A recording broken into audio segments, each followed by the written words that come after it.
जय हिंद फ्रेंड्स। आज हम लोग क्लास 7 ज्योग्राफी का चैप्टर 3 को देखेंगे। हम लोगों ने 2 चैप्टर कंप्लीट कर लिया है। आज का चैप्टर है आंतरिक बल और उससे बनने वाली आकृतियाँ, मतलब ये हो गया इंटरनल फोर्स और उस फोर्स के कारण जो लैंड फॉर्म्स बनेंगे। ठीक है, तो आज जो हम लोग टॉपिक देख रहे हैं इंटरनल फोर्स को देखेंगे और उसके लैंड फॉर्म्स को देखेंगे। तो कहानी की शुरुआत होता है कि शंभू पढ़ाई कर रही है और ख़ुद को वह हिलता हुआ पाता है। तो ये मुझे मोबाइल में घंटी से उसकी तंद्रा टूटती है। उसको पता चलता है कि पटना में क्या आया हुआ है, भूकंप है, और सारे लोग घर से बाहर आ जाते हैं। तो आज का मेन टॉपिक हम लोग का यही होगा कि भूकंप है। बिहार के कई इलाकों में भूकंप के झटके महसूस किए गए। ठीक बात है।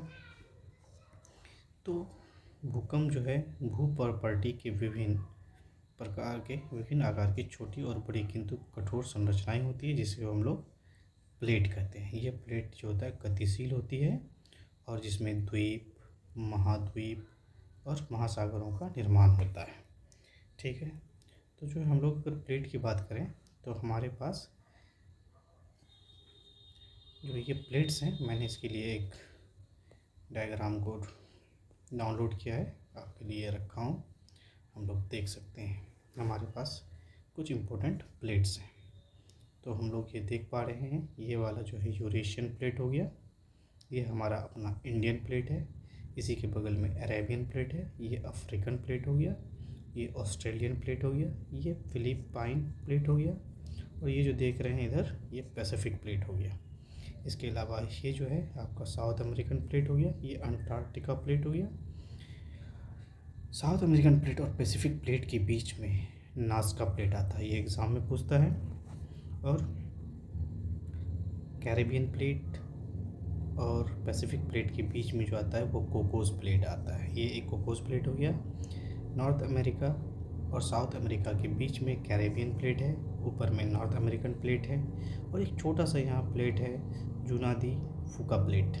तो ये काफ़ी कम न्यूज़ में रहता है हालांकि, लेकिन सबसे खतरनाक जगह जो है ये यहाँ पे है। ट्राई जंक्शन आप देख रहे होंगे, अरेबियन प्लेट है और यहाँ पे आपका अफ्रीकन प्लेट है। तो इसके बारे में भी हम लोग आगे देखेंगे। फ़िलहाल ये देख लीजिए, हम लोग का भी जो इंडियन प्लेट है यहाँ पे फॉल्ट बना हुआ है।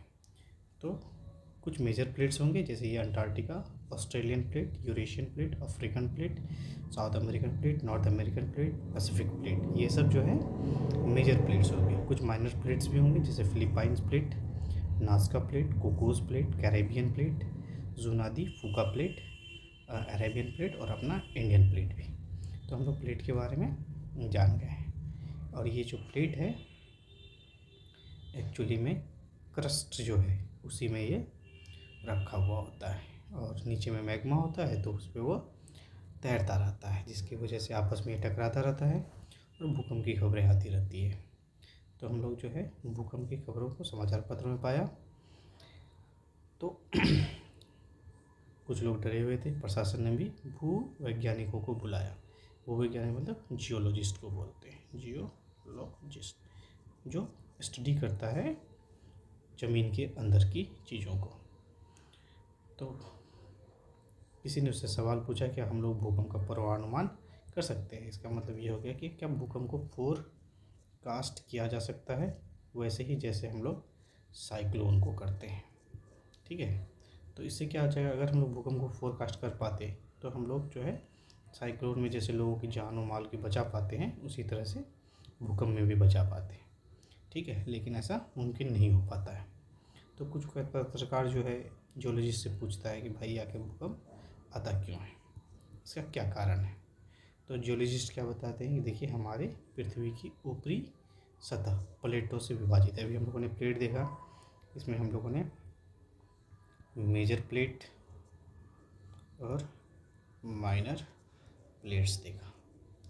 तो जो मेजर प्लेट्स हैं वो बहुत इम्पोर्टेंट नहीं है, लेकिन जो माइनर प्लेट्स हैं, जिसमें हम लोगों ने नाज़का प्लेट, कोकोस प्लेट और फिर हम लोगों ने कैरेबियन प्लेट के बारे में देखा। इसके अलावा अरेबियन प्लेट और इंडियन प्लेट को भी देखा। तो ये सब एग्ज़ाम्स के पॉइंट ऑफ व्यू से काफ़ी इंपॉर्टेंट माने जाते हैं। ठीक है, जो हमेशा क्या होता है, गतिशील होता है। मतलब ये जो है प्लेट्स, मैग्मा नीचे में है, उसी के ऊपर ये क्या होता है, तैर रहा होता है। तो कभी किसी के करीब जा रहा होता है, कभी किसी से दूर जा रहा होता है। तो इसकी वजह से क्या हो जाते हैं, ये प्लेट एक दूसरे के पास आती है तो कभी कुछ दूर चली जाती है, तो कभी कभी साथ ही रहती है, जिसके कारण आपस में टकराव होता है और कंपन शुरू होता है, वाइब्रेशन। इसी वाइब्रेशन या कंपन को हम लोग क्या कहते हैं, भूकंप कहते हैं। ठीक है, इसके प्रभाव से कई भूभाग धस जाता है, कई भाग ऊपर उठ जाता है। ठीक है, अगर ये जो है मानव वाले क्षेत्र में अगर हो जाता है तो काफ़ी विनाशकारी माना जाता है। एक डायग्राम से यहाँ पे समझाने की कोशिश की है कि ज़मीन के अंदर जहाँ पे फॉल्ट शुरू होता है, ठीक है, तो इस पार्ट को उद्गम केंद्र बोलते हैं। अगर इंग्लिश में बोले तो इसको फोकस कहते हैं। इस फोकस से ठीक ऊपर 90 डिग्री पे, ठीक है, इसको हम लोग एपिसेंटर या अधिकेंद्र कहते हैं। और ये ठीक वैसे ही फैलता है जिस तरह से एक तालाब में एक पेबल को फेंकने पे लहरें उठती है और धीरे धीरे ये डूब जाती है। ठीक है, अगर ऐसे में कोई घर बना हुआ रहे यहाँ पे, तो ये जो है इसके भूकंप के रेंज में आ जाता है और ये कोलैप्स कर सकता है। ठीक है, तो ये बात आपको मोटा मोटी समझ में आ गया। भूवैज्ञानिकों ने आगे बताया कि कुछ ऐसे यंत्र हैं जिससे हम भूकंप की तीव्रता, इंटेंसिटी, क्या इंटेंसिटी को मेजर कर सकते हैं और उसकी उत्पत्ति का स्थान का पता लगा सकते हैं कि मतलब किस जगह पे हुआ है और किस इंटेंसिटी से हुआ है। कुछ जो भूकंप हुए हैं हाल फिलहाल के कुछ वर्षों में, उसके लिए एक यहाँ पे जानकारी दिया है। जैसे 1934, आज़ादी से पहले ये काफ़ी खतरनाक माना गया था, दरभंगा। ठीक है, तो हम लोग जो है अभी देख रहे थे कि कहाँ कहाँ भूकंप आया था। 1934 क्या, जो दरभंगा बिहार में काफ़ी खतरनाक भूकंप आया था। इसको यूँ समझ लीजिए कि नॉर्थ बिहार को जो है ना, ये बहुत ही बुरी तरह से तबाह किया था। उसके बाद 1993 में महाराष्ट्र के लातूर में आया, ये भी बहुत ही खतरनाक माना जाता है, क्योंकि जो हमारा पेनिनसुलर इंडियन है ना, उसको काफ़ी स्टेबल प्लेट माना जाता है। ठीक है, वहाँ पे आप जो है कभी भी भूकंप के बारे में नहीं सुनेंगे। वहीं पे जो है हमारा जो हिमालयन है, ये काफ़ी सिस्मिकली एक्टिव एरिया है। जनवरी 2001 में कच्छ और भुज का जो है गुजरात में आया था। ये हमें आज भी याद है, 26 जनवरी 2001 को ये भूकंप आया था और पूरा स्कूल ही कोलैप्स कर गया था। काफ़ी बच्चे इसमें जो है ये मारे गए थे। काफ़ी मतलब भयावह दिन था उस दिन। इसके अलावा जो है अब जगह जगह पे होती रहती है। ठीक है, पत्रकार ने तो क्या इससे हम होने वाले नुकसान को नहीं रोक सकते हैं? तो इसका बहुत अच्छा एग्जांपल जापान है। जापान का अगर आप लोकेशन देखेंगे तो वो रिंग ऑफ फायर, ठीक है, ये पूरा पैसिफिक ओशियन है, पैसिफिक ओशियन है, और इसके चारों तरफ जो देश बसे हुए हैं, यहाँ पे एक फॉल्ट है। तो जापान भी आपका इस जगह पे है और यहाँ पे हमेशा भूकंप आता रहता है। फिर भी यहाँ के जो लोग हैं टेक्नोलॉजी के लिए इतने एडवांस हैं और उसी एटमॉस्फेयर में रहे हैं, तो वहाँ पे काफ़ी झटका होने के बावजूद, भूकंप होने के बावजूद भी कम जान माल की क्षति होती है। लेकिन फिर भी कभी कभी अनएक्सपेक्टेड आ जाए, जैसे 7+ अगर रेक्टर पैमाने पे आ जाता है, तो उससे जान माल की काफ़ी हानि होती है। ठीक है, भूकंप की तीव्रता को सिस्मोग्राफ से नापते हैं। जो इंस्ट्रूमेंट हम लोग यूज़ करते हैं, भूकंप की इंटेंसिटी, तीव्रता मतलब इंटेंसिटी की कितना तेज़ आया है। हम लोग जो है आप देखते होंगे 7, 8, 9 तो नहीं जाता है, 5, 6, 7 ये तक हो जाता है, 9 तो डिवास्टेटिंग हो जाता है। ठीक है, रेक्टर पैमाने में भूकंप की तीव्रता की इकाई का माप है। ठीक बात है। ये जो देख रहे हैं आप, भारत के भूकंप क्षेत्र को दिखाया है। इसको भी हम लोग और भी एक्सप्लेन करेंगे, फिलहाल पहले यहाँ देख लेते हैं। ये पुराना है मैप, इस मैप को भी अब अपडेट किया गया है। फिलहाल इसको देख लीजिए। ये पूरा नॉर्थ ईस्ट जो एरिया है अत्यधिक जोखिम वाला क्षेत्र है, हाईली हैजार्डियस प्लेस। बिहार के जो ये वाले पोर्शन है वो भी इसी रेंज में आते हैं। ये जो कच्छ वाला रीजन है यह भी इसी रीजन में आता है। इसके अलावा जो है आपके यहाँ पे जो है आप देख रहे होंगे, तो ये जो है जोन 5 में आता है। ठीक है, किसमें आता है? जोन 5 में। ये भी जोन 5 में आता है, कच्छ भी जोन 5 में आता है। ज़्यादातर पोर्शन हमारा या तो जोन 2 में आएगा या जोन 3 में आएगा। अब ये जो देख रहे हैं क्रॉस वाला, ये जोन 4 में है। ठीक है। ये भी काफ़ी अत्यधिक जोखिम वाला रीजन है। आप ये देख रहे होंगे, ये इस तरह से इसको, तो आप ये देख पा रहे हैं कि नॉर्थ बिहार लगभग लगभग जोन 4 में आता है। अब यहाँ पे देख रहे हैं जोन थ्री में पूरा ही बिहार कवर कर लिया है। इसके अलावा कुछ सेंट्रल पार्ट, ये बिहार का मेजर पोर्शन जो है कवर कर लिया है। ठीक है, आप देख पा रहे होंगे वेस्टर्न घाट भी सीमा था। यहाँ पे भूकंप हालांकि नहीं आया था। आपने कौन सा देखा था? महाराष्ट्र में लातूर देखा था। तो ये जो लातूर है, यहाँ पे काफ़ी स्टेबल माना जाता है। ये अब कम जोखिम वाला क्षेत्र है, जोन 2 में माना जाता है, बट यहाँ पे आया था। तो पहले हमारा जोन में एक जोन रखा गया था, जोन 1। आप देख रहे होंगे कि जोन 1 नहीं है, तो वहाँ पे जहाँ कभी भूकंप नहीं आया हो उसको जोन 1 में रखा गया। बट लातूर में आने के बाद हमको जो है अपना इस मैप को में भी तब्दीली लानी पड़ी। ठीक है, तो अब हम लोग नया मैप एक बार देख लेते हैं। ये नया मैप जो है, 2 मैप हमने डाउनलोड किया है। इसमें आप देख पाइएगा, ये ओल्ड मैप है जिसमें हमने देखा कि पूरा का पूरा नॉर्थ ईस्ट इंडिया, बिहार की जो अपर पोर्शन है, इसके अलावा कश्मीर में और हिमाचल प्रदेश में और उत्तराखंड के एरिया में भी जोन 5 है। हमने यहाँ पे भी देखा कि कच्छ वाले रीजन में भी जोन 5 है। अब जब हाल ही में ये आया है, मुझे इसको देखना पड़ेगा फिर भी, अब इन्होंने क्या काम किया है, जोन 1 एक्स्ट्रा कर दिया है। अब इंटायरली जो है हमारा जोन 6 हो गया है। 2 3 4 5 6, पहले हमारे पास जोन 2 3 4 5 था, अब जोन 6 भी कर दिया है। ये इसका मतलब ये हाईली सेंसिटिव हो गया। अब आप यहाँ पे देख पा रहे होंगे कि बिहार का जो अपर पोर्शन है, यहाँ पे भी अब पूरा का पूरा ही कवर कर लिया गया है जोन 6 में। तो इसका मतलब ये हो गया कि हम लोग जो नॉर्थ बिहार वाले हैं और जो हिमालयन बेल्ट है, अगर मोर स्पेसिफिकली कहा जाए, ये जो पूरा नॉर्थ ईस्ट है ये हिमालयन बेल्ट है, ये हाईली सिस्मिक जोन में है, जोन 6 में है और जोन 5 में भी आ जा रहा है। ठीक है, और ये जो पूरा बिहार है जोन 4 5 और 6 में आ रहा है। इसके अलावा ये कच्छ वाला जो रीजन है, अंडमान निकोबार को अभी आप देख पा रहे हैं, और रेस्ट जो है इंडिया है जोन 3 जोन 2 में बटा हुआ है। एक जो अपडेट यहाँ थोड़ा सा देख रहे हैं, जोन 5 मुंबई वाले भी रीजन में हम लोग देख पा रहे हैं। तो अब अगर पूछा जाए कि भारत को कितने सिस्मिक जोन में बांटा गया है, तो हमारा जोन एक ऐड हो जाने की वजह से जोन 2 3 4 5 और 6 हो गया। इसका मतलब टोटल नंबर ऑफ जोन्स कितने हो गए हैं? टोटल नंबर ऑफ जोन 6 हो गए, सॉरी 5 हो गया। ठीक है, जोन 1 को अब हम लोग रखते नहीं हैं, आप लोगों को पहले ही हम बता दिए। अब बिहार को देख लिया जाए, अगर मोर स्पेसिफिकली देखा जाए, तो अब ये देख पा रहे होंगे, ये पुराना वाला मैप है, तो इसमें जो ये वाला एरिया को जोन 1 में रखा है। लेकिन अब आप देख रहे होंगे यहाँ पे कि ये पूरे के पूरे एरिया ही जो है जोन 6 में है। इसको इस तरह से अगर मोर स्पेसिफिकली कहा जाए तो ये वाला, ये जो है पूरा का पूरा जोन 6 में इसको डाल दिया गया है। ये हाईली सेंसिटिव जोन हो गए। उसके बाद ये वाला जो एरिया है आपका सेकंड वाला, जोन 5 में आ गया, ये जोन 4 में आ गया, और जोन 3 का मेरे ख्याल से इसका कॉन्सेप्ट ही लास्ट का जो ये वाला पोर्शन है ये जोन 3 में आ सकता है।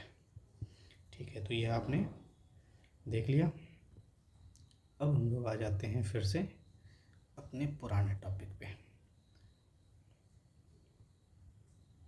ठीक है, तो जियोलॉजिस्ट साहब क्या बोल रहे हैं कि नहीं, हम लोग भूकंप को नहीं रोक सकते हैं, लेकिन इसके प्रति जागरूकता पैदा करके इससे होने वाले नुकसान को कम किया जा सकता है। ठीक है, नेक्स्ट सवाल क्या रहता है, क्या भूकंप के प्रभाव सभी जगह एक तरह होता है? तो जवाब होगा बिल्कुल नहीं।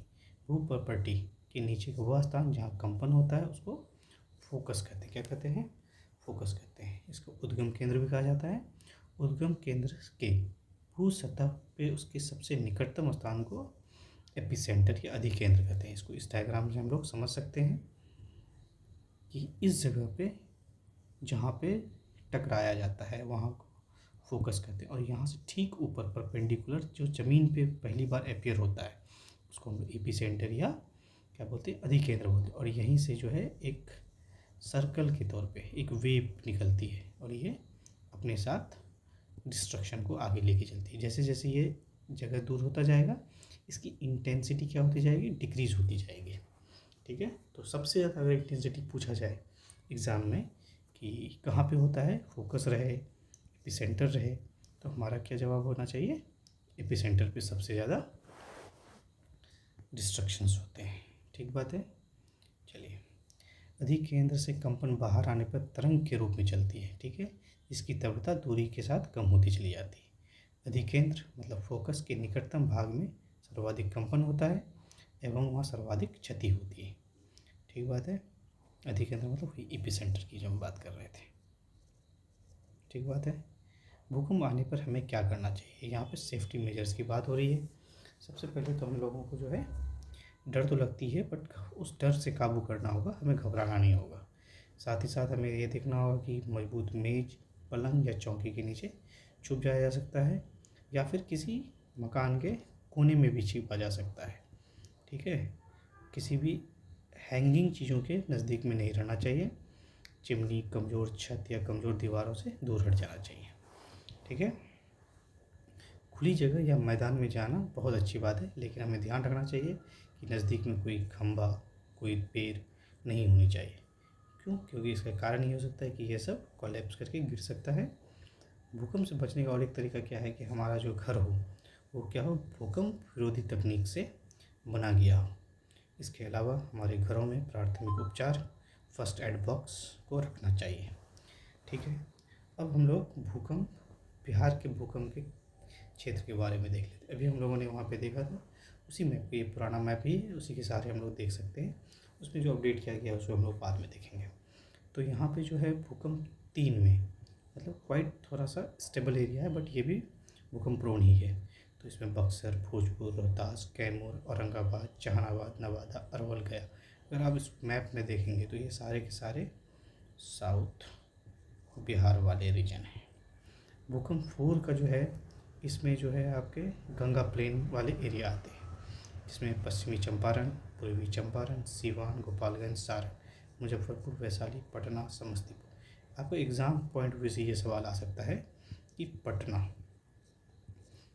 किस जोन में आता है, तो आपको जोन 4 याद रखना पड़ेगा। ठीक बात है, क्योंकि मैं एक बार देखा था किसी एग्ज़ाम में दिल्ली के बारे में सवाल पूछा गया था कि ये किस जोन में आता है। तो आप लोग इसको गूगल करके देख लीजिएगा कि दिल्ली सिस्मिक जोन कौन सा पड़ता है। ये इम्पोर्टेंट क्यों हो जाता है, क्योंकि ये हमारा कैपिटल है सेंटर का और ये कैपिटल है बिहार स्टेट का, इसलिए इम्पोर्टेंट भी हो जाता है। ठीक है, इसके अलावा नालंदा, बेगूसराय, पूर्णिया, कटिहार, मुंगेर, भागलपुर, लखीसराय, जमुई, बांका और खगड़िया यहाँ पे सबसे जो खतरनाक है ये जो है आपके, जहाँ पे मैदान शुरू ख़त्म होता, पहाड़ ख़त्म होते हैं और मैदान शुरू होता है। इसका मतलब ये जो शिवालिक वाला रेंज है, शिवालिक वाला जो रेंज है वहाँ पे आपको मिल जाएगा। इसका मतलब सीतामढ़ी, मधुबनी, सुपौल, सहरसा, अररिया, मधेपुरा, किशनगंज, दरभंगा, ये सारे के सारे सिस्मिक जोन नंबर 5 में आते हैं। ठीक है, तो ये काफ़ी इम्पोर्टेंट चीज़ है। आप हम लोगों ने इस मैप को भी देख ही लिया अभी। ये मैप हमारा क्या कहता है कि जो बिहार का जो ये रेंज है, सीतामढ़ी, मधुबनी, दरभंगा, सुपौल, अररिया, किशनगंज, ये सिस्मिक जोन नंबर 5 में दिखा रहा है। किस में दिखा रहा है? सिस्मिक जोन नंबर 5 में। जो ये वाला पार्ट है ये सिस्मिक नंबर 4 में है। आप देख रहे होंगे पटना हमारा 4 में आ जाता है, हाईली डैमेजेबल रिस्क। और लास्ट में है जोन 3, ये जो आपका मगध रीजन कह लीजिए या फिर साउथ बिहार कह लीजिए। ठीक है, ये आपका जोन 3 में आता है। ये रिलेटिवली कम क्या कहता है भूकंप प्रोन है, बट ये है, ऐसा नहीं कि इसमें भूकंप कभी एक्सपीरियंस नहीं किया गया। और इस मैप में देखिएगा तो ये वो एरियाज़ हैं जहाँ पे भूकंप कभी एक्सपीरियंस नहीं किया गया है, बट इसको भी लोगों ने अपडेट करके अब डाल दिया है सिस्मिक नंबर जोन 2 में। क्योंकि हमने बताया कि जो लातेहार है वहाँ पे 1934 पे ना, कब हुआ था एक बार देख लीजिए आप लोग,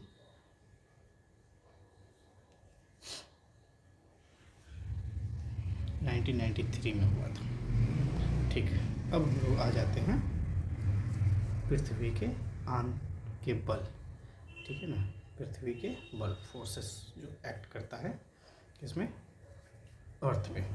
तो दो तरह के बल होते हैं, एक आंतरिक बल होता है इंटरनल बल, एक बाह्य बल एक्सटर्नल फोर्स। तो इंटरनल फोर्स जो होता है इसको दो भागों में डिवाइड किया गया है, एक होता है दीर्घकालीन लंबे वक्त के लिए जो होता है, और एक होता है आकस्मिक जो तो शॉर्ट पीरियड ऑफ टाइम के लिए हो। दीर्घकालीन भू संचलन में क्या होता है, महाद्वीपीय निर्माण बल होता है और पर्वत निर्माण बल हो जाता है। अभी आप पता चला होगा आपको कि जो ये अफ्रीका का रीजन है यहाँ पे ब्रेक डाउन हो रहा है, अभी हम लोग यहाँ पे भी आएंगे। तो यहाँ पे जो है दीर्घकालीन भू संचलन हो रहा है, यहाँ पे ये बॉडी जो है ड्रिफ्ट हो रहा है मेन अफ्रीकन बॉडी से। पर्वत विलय का निर्माण भी दीर्घकालिक है, जो हिमालय वाला एरिया बना था। उसके बाद जो आकस्मिक जो आंतरिक बल है, इसमें ज्वालामुखी है, भूकंप है, भूस्खलन है। भूस्खलन मतलब एवलेंसेस। बाह्य बल जो एक्सटर्नल फोर्स है, इससे क्या होता है, अनाच्छादन होता है। इसमें ऋतु क्षय और अपर्दन को रखा गया है। ठीक है, अब हम लोग आ जाते हैं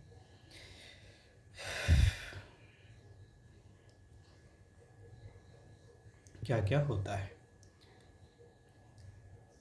शिक्षक ने बताया कि हमारी पृथ्वी प्लेटों में विभक्त है। अभी हम लोगों ने प्लेटों को जो देखा था उसी के बारे में कह रहा है कि हमारे जो अर्थ है ऐसा नहीं कि एक सॉलिड प्लेट है, उसमें बहुत सारे प्लेट्स हैं जो एक दूसरे से टूटे हुए हैं और जिगसॉ पटल की तरह ये एक दूसरे से लगे हुए हैं। पृथ्वी के अंदर हम लोगों ने पढ़ा था कि ताप और दाब के कारण जो है चट्टानें पिघल जाती है और पिघल के कौन सी अवस्था में रहती है, लिक्विडस स्टेट, जिसको हम लोग क्या कहते हैं, मैग्मा कहते हैं। ये सदैव गतिशील रहता है। जहाँ कहीं भी पृथ्वी की परत कमज़ोर होती है वो धरातल से ऊपर धुएं, भाप, राख, आग, गर्म तरल के रूप में निकलता है। ये जो वोल्केनो है इस तरह से ये मैग्मा आता है, मेन तो इधर वेंट से निकलता है। जिस जगह से निकलता है उस मुंह को हम क्या बोलते हैं, क्रेटर बोलते हैं। ठीक बात है, ये जो है इसका मैग्मा का बेस हो गया। ठीक है, इसके अलावा भी लेग्मा बबल से भी निकलते हैं, जहाँ जहाँ उसको वेंट बोलता है, इसको हम लोग वेंट बोलते हैं। क्या बोलते हैं, वेंट बोलते हैं। ठीक है, अब हम लोग पृथ्वी के बल का प्रभाव क्या इफ़ेक्ट पड़ता है। ठीक है, तो इफ़ेक्ट होता है तो हम लोगों ने देखा था कि पर्वत का निर्माण होगा, पहाड़ का निर्माण होगा, यही सब होगा। तो अब हम लोग पर्वत को देख लेते हैं। तो शिक्षक महोदय क्या कर रहे हैं कि हमने आसपास में कई तरह के पर्वत को देखे हैं। पर्वत उस श्रेणी या उच्च भाग को कहते हैं जिसकी ऊंचाई कम से कम 900 मीटर हो और जिसकी शिखर संकुचित हो। कहने का यह मतलब है कि इस तरह की जो शिखर होगी उसी को हम लोग बोलेंगे। ठीक है, ये पर्वत कई प्रकार के होते हैं, वो वलित पर्वत, भ्रांतोत्य पर्वत, संचयन पर्वत और अवशिष्ट पर्वत। वलित पर्वत का मतलब है क्या, फोल्ड माउंटेन। फोल्ड माउंटेन ये जो है भ्रंशोत पर्वत हो गया, इसको बोलते हैं हम लोग ब्लॉक माउंटेन। ठीक है, ब्लॉक माउंटेन। और ये संचयन हो गया, इसको माउंटेन, इसको ज्वालामुखी मतलब वॉल्केनिक माउंटेन बोलते हैं। ये अवशिष्ट हो गया, इसको हम लोग। अब आ जाते हैं हम लोग वलित पर्वत। वलित पर्वत का मतलब क्या हो गया कि फोल्ड माउंटेन। दो विपरीत दिशा में जब एक ही केंद्र पर बल लगता है तो उससे संपीड़न बल बोलते हैं, इसको कंप्रेशन बोलते हैं। क्या बोलते हैं, कंप्रेशन बोलते हैं। तो कंप्रेशन ऐसे समझ लीजिए, एक ब्लॉक ये है, एक ब्लॉक ये है, ये ब्लॉक और ये ब्लॉक अपोजिट डायरेक्शन में फोर्स लग रहा है। तो जब ये इसके करीब आएगा, ये इसके करीब आएगा तो इस तरह का फॉल्ट बनेगा। ठीक है, क्या बनेगा, इस तरह के मोर बनेंगे। इसी मोर को वलित बोलते हैं या मोरदार बोलते हैं, इसी को फोल्ड बोलते हैं। ठीक है, तो ऐसे पर्वत के एग्जाम्पल हैं हिमालय, रॉकी। जितने भी न्यू पर्वत होंगे, न्यूली डेवलप्ड, तो वो सब जो है फोल्ड माउंटेन के एग्जाम्पल्स हो जाएंगे।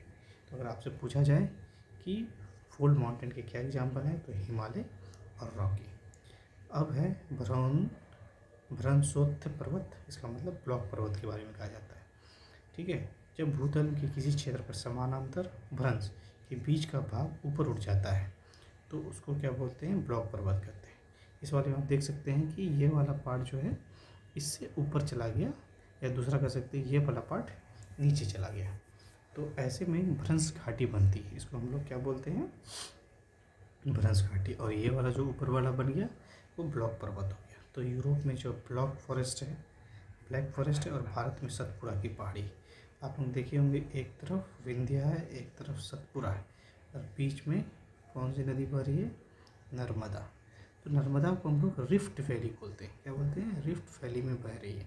तो ये यही हुआ कि ये वाला ज़मीन जो है, ये वाला ज़मीन ऊपर उठ गया और ये वाला ज़मीन जो है नीचे चला गया। तो ये जो है भ्रंश घाटी का निर्माण करता है, रिफ्ट वैली। क्या बनता है? रिफ्ट वैली का निर्माण होता है। तो इसका एग्जांपल हमने देख लिया, सतपुड़ा में है। और अगर यूरोप में कहीं पे है तो ब्लैक फॉरेस्ट। ये black forest I think Germany में। आप लोग एक बार इसको गूगल करके देख लीजिएगा। ये जो है हम लोग देख लिए, इसका एग्जांपल था फुल माउंटेन का। ये किसका है? फुल माउंटेन का। अब आ जाते हैं हम लोग संचयन पर्वत में। किस में आ जाते हैं? संचयन पर्वत में। तो ज्वालामुखी द्वारा निकले गए लावा तथा अन्य पदार्थ ठंडा होकर जम जाता है, और ये जब पर्वत का रूप ले लेता है तो इसको संचयन पर्वत या ज्वालामुखी पर्वत, इसको वॉल्केनिक माउंटेन कहते हैं। ठीक है। जापान का जो फुकुशिमा है, या अफ्रीका में किलिमंजारो है। ये अफ्रीका का जो किलिमंजारो है, इसका देश का नाम अगर आपसे पूछा जाए, तंजानिया है। ठीक है। ये तंजानिया जो है, ये किलिमंजारो जो अफ्रीका का हाईएस्ट पॉइंट भी है। ठीक है। अगर पूछा जाए आपसे कि अफ्रीका का हाईएस्ट पॉइंट क्या है, जैसे एशिया में अगर हाईएस्ट पूछा जाए, तो आपको पता है कि हम लोग माउंट एवरेस्ट को एशिया का हाईएस्ट पॉइंट मानते हैं। माउंट एवरेस्ट को दुनिया का भी हाईएस्ट पॉइंट मानते हैं। हम लोगों को पता होगा 8848.48 मीटर जो है इसकी हाइट है। ये अभी जो है इतनी बढ़ गई है। ये जो बढ़ा हुआ आपको दिखा रहा है, ये इस बात का संकेत है कि जो है हमारा इंडियन प्लेट अभी भी आगे की तरफ एक्टिवली खिसक रहा है। इसकी वजह से जो हिमालयन प्लेट है, हिमालयन फॉल्ट है, बाउंड्री है, वो काफ़ी सिस्मिकली एक्टिव है। इसीलिए जो है अभी हम लोगों ने ये देखा वो मैप, वो इसीलिए मुझे लगता है अपडेट भी किया गया है। अब आ जाते हैं अवशिष्ट पर्वत में। तो अपर्दन की शक्तियों के द्वारा पर्वत के भाग काटे छटते रहते हैं, और ये अपवर्तित भूभाग अवशिष्ट पर्वत कहलाते हैं। भारत में अगर पूछा जाए तो अरावली पर्वत, पारसनाथ पर्वत है। आप लोग हमको बता सकते हैं पारसनाथ पर्वत जो है कहाँ पे है? मैं यहाँ पे स्टेट का नाम लिख देता हूँ, आप डिस्ट्रिक्ट का नाम मेंशन कीजिएगा। ये झारखंड में है। ठीक है। ये झारखंड का हाईएस्ट पॉइंट भी है, हाईएस्ट पॉइंट ऑफ झारखंड है। आप लोग ये बताइए, बिहार का हाईएस्ट पॉइंट कौन सा है और वो कौन सी डिस्ट्रिक्ट में है? ठीक बात है। अरावली पर्वत आप लोग अभी हम दिखाते हैं, इसका अभी आजकल बहुत ही न्यूज़ में है, तो इसको भी हम लोग थोड़ा देख लेंगे। ठीक है। अब हम लोग आ जाते हैं पठार में। तो एक बार हम लोग जो है ये क्या बोलते हैं इसको, फुजियामा और माउंट किलिमंजारो को देख लेते हैं, ये किस तरह के पर्वत हैं। तो अगर आपको मैं दिखाऊं मैप में, तो ये जो आप देख रहे हैं बहुत ही खूबसूरत सा एक मैप है, माउंट फुजियामा। ये जापान में है। ये देख पा रहे होंगे आप, यहाँ पे इस तरह से किसी ज़माने में यहाँ पे वॉल्केनो निकला होगा। ठीक है। ये जो इसको बोलते हैं, इसको क्रेटर बोलते हैं। क्या बोलते हैं? क्रेटर बोलते हैं। अब चूँकि बहुत दिनों से ये डोरमेंट स्टेट में है, तो इसको हम लोग बहुत दिनों से ये जो वॉल्केनिक इरप्शन नहीं हुआ है, तो इसको हम लोग डोरमेंट स्टेट में मान लिए। और जो ये वाइट कलर का आप देख रहे होंगे, ये इस पर आइस है। ठीक है। ये जापान में है। दूसरा एग्जांपल हम लोग को दिया गया था माउंट किलिमंजारो। ये कहाँ पे है? तंजानिया में है। ये अफ्रीका कॉन्टिनेंट का हाईएस्ट पॉइंट भी है, हाईएस्ट पॉइंट भी। इसमें अब मैं आपको एक इंटरेस्टिंग फैक्ट बताऊं, तो ये जो है बहुत ही करीब से गुजरता है इक्वेटर के। अगर मैप में अगर देखा जाए तो हमने अफ्रीका को देखा था अभी, ये था, है ना। तो यहाँ पे जो है ये है माउंट किलिमंजारो, और ये बहुत ही करीब से गुजरता है। किससे? आप लोगों को पता होगा कि यहाँ से इक्वेटर गुजरता है। तो ये जो है इकलौता जगह है जो इक्वेटर के पास होकर के भी यहाँ पे आपको आइस मिलेगा। पूरे इक्वेटर में कहीं पे भी ऐसा नहीं होगा कि जहाँ पे आपको आइस मिलेगा। आपको पता है इक्वेटर में सन की लाइट रे 90 डिग्री पे पड़ती है, बट चूँकि ये इतनी एलिवेशन में है, इतनी हाइट पर है कि यहाँ पे एयर ठंडी हो जाती है और वो आइस की क्रिस्टल्स बनाती है। तो ये भी अपने आप में बहुत ही अमेजिंग फैक्ट है। साथ ही साथ हमने क्या बताया, ये अफ्रीका का हाईएस्ट पॉइंट भी है। अब हम लोग आगे चलते हैं। पठार पे। पठार को हम इंग्लिश में क्या बोलते हैं, प्लेट्यूज, ठीक है ना, प्लेट्यू बोलते हैं। तो एक स्टूडेंट क्या पूछता है कि ऊंचे नजर आने वाले सभी स्थान क्या है, पर्वत है। तो शिक्षक क्या कह रहा है कि नहीं, धरातल की वैसी आकृति भी है जो समुद्र तल या समीपवर्ती धरातल से एकदम से ऊंचा प्रतीत होता है, और ये प्रायः कई ढाल वाले होते हैं। इसकी ऊपरी सतह काफ़ी विस्तृत क्षेत्र में फैली हुई होती है और इसे पठार कहते हैं। अगर आप यहाँ देख पा रहे होंगे, यहाँ से तो ये ऊंचा स्थान तो लग रहा है, बट यहाँ पे अगर आप देखेंगे तो एक टोबल टैप की तरह लग रहा है। तो ऐसे पठार जो अपने सराउंडिंग से ऊंचाई पर पे तो हो, बट इसमें पीक ना हो, क्या ना हो, पीक ना हो, ये एक फ्लैट टेबल टॉप की तरह लगे, टेबल टॉप की तरह लगे। आपके घर में जो टेबल होंगे आप उसको विजुलाइज कर सकते हैं। तो ऐसे एरिया को हम लोग क्या बोलते हैं, पठार बोलते हैं। कभी कभी पठार के ऊपर छोटी मोटी पहाड़ियाँ नज़र आ जाए, मान लीजिए यहाँ पे ऐसी छोटी छोटी पहाड़ी नज़र आ जाए, तो उसको क्या हम ऐसा कंसिडर नहीं करेंगे, तो ऐसा ही बात नहीं है। तो इसमें इस तरह के होते हैं, इसके भी कई प्रकार होते हैं। तो इसमें से कुछ प्रकार का उन्होंने नाम लिखा है, जैसे महाद्वीपीय पठार, सील्ड पठार बोलते हैं, व्यूट निक्षेप पठार, हिमनदीय निक्षेप पठार, लावा निर्मित पठार, अंतर पर्वतीय पठार, गिरिपथ पठार। छोटा नागपुर का जो पठार है एक प्रसिद्ध पठार है। तो ये जो डिफरेंट टाइप के पठार्स हैं, और उसमें से एक पठार का नाम दे दिया है छोटा नागपुर का पठार। आप बता सकते हैं ये छोटा नागपुर का पठार कौन से स्टेट में है, झारखंड में, ठीक है। अब देखिए यहाँ पे एक टॉपिक को लिया है, जापान में सर्वाधिक भूकंप आते हैं फिर भी वहाँ जान माल की अपेक्षाकृत कम क्षति होती है, क्यों? इस क्यों का जवाब ढूंढना बहुत ही इम्पोर्टेंट है। कुछ बात में हम लोग अगर जान लें तो वहाँ के जो लोग हैं काफ़ी एजुकेटेड हैं, डिसिप्लिन्ड हैं और अवेयर हैं। अवेयरनेस जो है उसके अंदर काफ़ी बढ़ी हुई है। तो इसलिए उन्होंने जो है परंपरागत घर बनाए हैं, खास करके लकड़ी के। इसके अलावा भी उन लोगों ने जो घर बनाए हैं मॉडर्न टेक्नोलॉजी से बनाए हैं, जो कि भूकंप रोधी है। साथ ही साथ ये लोग जो है काफ़ी अवेयर रहते हैं, ठीक है। एक काम यहाँ पे बोल रहा है कि वैसे क्षेत्र की सूची बनाइए जिसकी अस्तित्व का खतरा मंडरा रहा है, क्योंकि समुद्र का जल नीचे से जलमग्न हो रहा है। तो जितने भी कोस्टल सिटीज़ हैं, कोस्टल सिटीज़ हैं, उसके लिए भी एक सबसे बड़ा चैलेंजिंग ये हो रहा है कि समुद्र का जो लेयर है, वाटर लेवल ऊपर उठ रहा है, जिसकी वजह से उसको डूबने का खतरा हो गया है। आपको पता होगा कि मुंबई, चेन्नई इंडिया में, इसके अलावा न्यूयॉर्क और भी जितनी भी मेजर पोर्ट सिटीज़ हैं, वहाँ पे क्या है, उसको डूबने का खतरा हो गया। क्यों? क्योंकि ग्लोबल वार्मिंग एक टर्म होगा, आपने सुना है। उसमें क्या हो जाता है, ग्लेशियर्स के आइस मेल्ट हो रहे हैं, जिसकी वजह से वाटर लेवल इंक्रीज हो रहा है।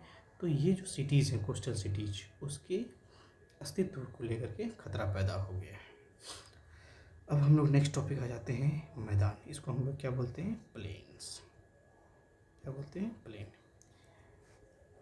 तो एक स्टूडेंट से शिक्षक ने पूछता है कि क्या तुम्हें कोई ऐसा क्षेत्र नजर आता है जहाँ आमतौर पर सामान्य ढाल या प्रायः समतल भूमि होती है। ढाल कैसा हो, सामान्य। कहने का मतलब है कि 2-3 किलोमीटर तक में जो है 6 डिग्री का होता है। बिहार का जो ढाल अगर हम लोग देखें, जो 6 किलोमीटर में आपको 1 डिग्री का ढाल दिखता है। तो शंभू क्या बोल रहा है, वहाँ से ये अपना बिहार ही है, हम लोग का टॉपिक ही बिहार है। तो टीचर भी हंसते हुए बोलता है कि हाँ, यही जो है गंगा का मैदान है, ये हमारा या तो समतल भूमि है या समांतर ढाल इसके काफ़ी कम है। सामान्य ढाल और समतल भूमि वाले जो क्षेत्र हैं उसको क्या कहते हैं, हम लोग मैदान कहते हैं। ये समुद्र तल से ऊंचे या नीचे भी हो सकते हैं, पर प्रायः एक ही प्रकार की मिट्टी के बने होते हैं। जैसे बिहार के अगर आप मैप देखे होंगे तो हमने कुछ इस तरह का मैप देखा था, ठीक है। तो यहाँ से जो है पानी, गंगा नदी ऐसे बहती है इसका मतलब ढाल ऐसा है, और कुछ नदी ऐसे आके मिल रही, कुछ नदी ऐसे आके मिल रही। तो जो फिश की जो बूंस होती है उस तरह की जो है यहाँ पे नदियाँ बनी हुई है। तो इसकी ढाल इस डायरेक्शन में है, और यहाँ पे जाने के बाद ये फिर इस डायरेक्शन में हो जाती है, इस डायरेक्शन में हो जाती है। ठीक है, तो हम लोग जो है इस बात को समझ गए हैं कि कुछ हमारे प्लेन एरियाज़ भी होते हैं। प्रायः एक ही प्रकार की मिट्टी होती है, बहुत कम अंतर। ग्लोबल वार्मिंग के चलते समुद्र तट का जो है तल बढ़ रहा है, ऊपर की ओर आ रहा है, और कुछ मैदानें नीचे होती जा रही है। ठीक है, तब क्या बोल रहा है, तब तो पृथ्वी के आंतरिक बल के कारण बहुत सारे परिवर्तन होते हैं। तो हम लोगों ने देख लिया कि जो भी लैंडफॉर्म हो रहा है वो आंतरिक परिवर्तन के कारण हो रहा है। वॉल्केनो की वजह से पहाड़ बन रहे हैं, समुद्र के ऊपर उठने या नीचे उठने से नए नए लैंडफॉर्म्स बन रहे हैं। ये तो टॉपिक यहाँ पे कंप्लीट हो जाता है। अब कुछ सवाल जवाब देख लेते हैं हम लोग अभ्यास के तौर पे। छोटा नागपुर का पठार क्या है, तो एक प्रकार का पठार है। भू सतह के भूकंप के केंद्र के ऊपर वाली स्थिति में जो बनता है, हमने देखा था कि इस तरह का एक एरिया बनाया था, है ना, और यहाँ से यहाँ पे आया था ऐसे, तो यहाँ पे बना था हमारा, ऐसे चल रहा था। तो इसको हमने फोकस नाम बताया था, और जो धरातल पे जो ऊपर आता है ठीक इसके ऊपर, उसका नाम हम लोगों ने एपी सेंटर रखा था। तो ये एपी सेंटर अधिक केंद्र हो गया। तीसरा सवाल है कि भारत में कितने भूकंप तीव्रता को क्षेत्र में बांटा गया है। तो ये बहुत ही अब कंट्रोवर्शियल सवाल हो गया। अगर इस किताब के हिसाब से जाएंगे तो चौथा हो गया, जो अपडेटेड हिसाब से देखेंगे तो पाँचवा हो गया। तो इसको हम लोग को एक बार अच्छे से गो थ्रू हो जाना पड़ेगा कि सही जवाब क्या है। फ़िलहाल के लिए आप इसको मान के चलिए कि 5 पार्ट्स हैं। 2 जो जोन, सिस्मिक जोन 2, 3, 4, 5 और 6, तो 1 2 3 4 5। ठीक है, हमारे हिसाब से जवाब 5 हो जाएगा। अब सतपुरा की पहाड़ी उदाहरण है। सतपुरा की पहाड़ी जो है किस तरह का है, तो हम लोग जानते हैं सतपुरा की पहाड़ी जो है भ्रमशोत्थ पर्वत का है। इसी को ब्लॉक पर्वत भी कहते हैं।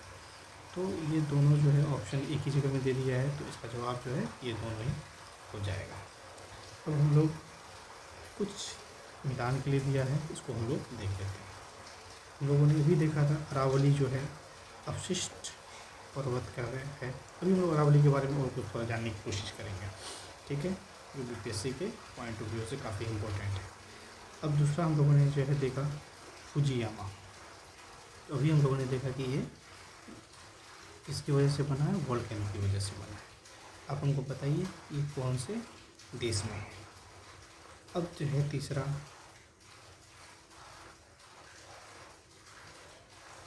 नहीं, यहाँ पे थोड़ा सा गड़बड़ हो गया। फुजियामा को हम लोग संचयन पर्वत की कैटेगरी में रखेंगे। दक्कन को हम लोग नावा निर्मित पठार में रखेंगे। ठीक है, और हिमालय जो है हमारा फोल्ड माउंटेन है। तो ये हमारा एक सही मिलान हो गया था।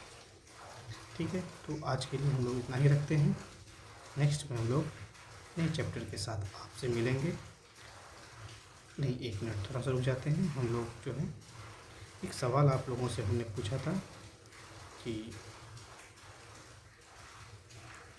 इथियोपिया में एक वोल्केनो इरप्शन हुआ था, उस वोल्केनो का हमने नाम आपसे पूछा था।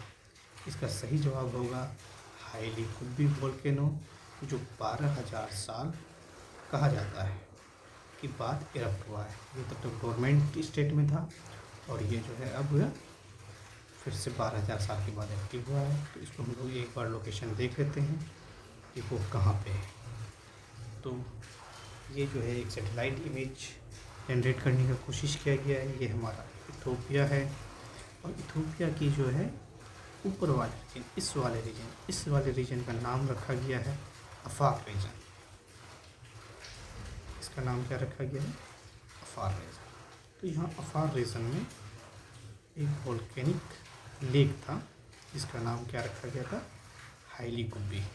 और अचानक से ये क्या हो जाता है, एक्टिवेट हो जाता है, और फिर ये जो है काफ़ी, आप देख रहे हैं सल्फर डाइऑक्साइड का एक इंटेंसिटी दिया है। ये जो है इस पूरे प्लेन को क्रॉस करते हुए इंडिया दिल्ली तक पहुंच गया है, जिससे हिंदी की एयर क्वालिटी क्या हुई, डिटोरेट हुई।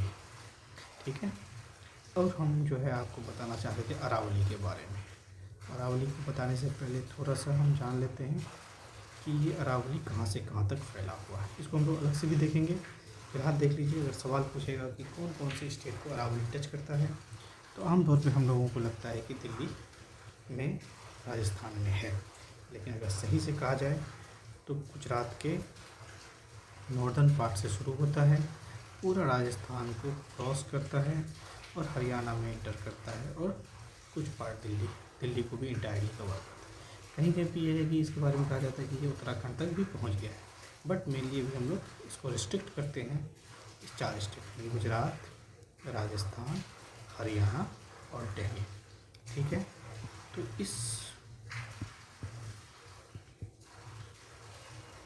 ये न्यूज़ में क्यों है, ख़ास बात ये है कि आजकल इसको जो है, इसके हाइट को लेकर के एक डिसीजन लिया गया है। तो मैंने ये आपका विजन IAS से सोर्स से उठाया है। ठीक है, इसको एजुकेशन पर्पस के तौर पे ही लिया जाए। हमारा है Aravalli range, ecological significance and recent development.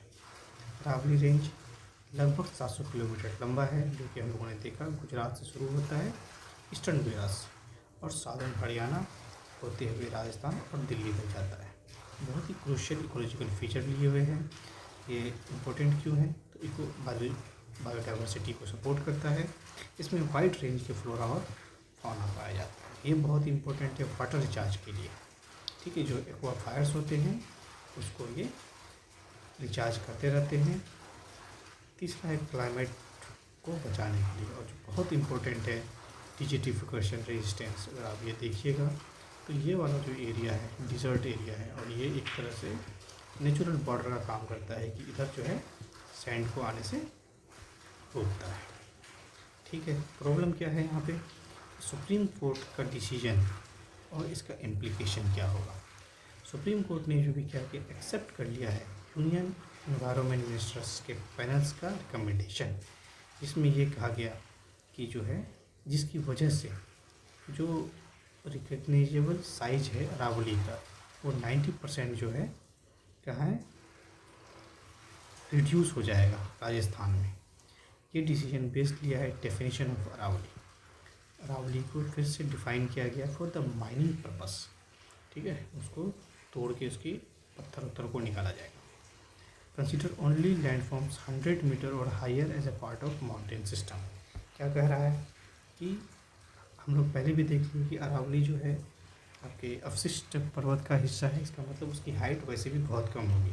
तो ये कह रहे हैं कि अगर कोई पहाड़ जो है 100 मीटर या उससे अधिक है, तभी हम उसको जो है माउंटेन सिस्टम का हिस्सा मानेंगे। अगर 100 मीटर से कम है तो उसको हम माउंटेन हिस्सा नहीं मानेंगे, और उसको फिर हम लोग माइनिंग और क्योरिंग कर सकते हैं। तो ये जो नया डिफिनेशन आया है, इससे 90% जो अरावली है उसकी अस्तित्व में खतरा आ गया है। ठीक है। तो ये काफ़ी कंट्रोवर्शियल डिसीजन दिया जा रहा है, और ये जो है खुद कंट्राडिक्ट कर रहा है FSI का नॉर्म्स को लेके। फॉरेस्ट सर्वे ऑफ इंडिया का स्टैंडर्ड यही कर रहा था। ठीक है, कि वह इतना 20 मीटर या उससे अगर ज़्यादा ऊंचा होगा तो उसको हम लोग माउंटेन सिस्टम का हिस्सा मानेंगे। लेकिन अब इन्होंने इसको क्या काम कर दिया, 20 मीटर से बढ़ा कर 100 मीटर कर दिया है। आप लोगों के लिए क्वेश्चन है कि फॉरेस्ट सर्वे ऑफ इंडिया का हेडक्वार्टर कहाँ पे है। ठीक है, तो ये जो है एक काफ़ी कंसर्न है, इसको हम लोग को सोचना होगा। इसी पे हम लोग जो है अपना क्लास को आज यहीं ख़त्म करते हैं। Thank you.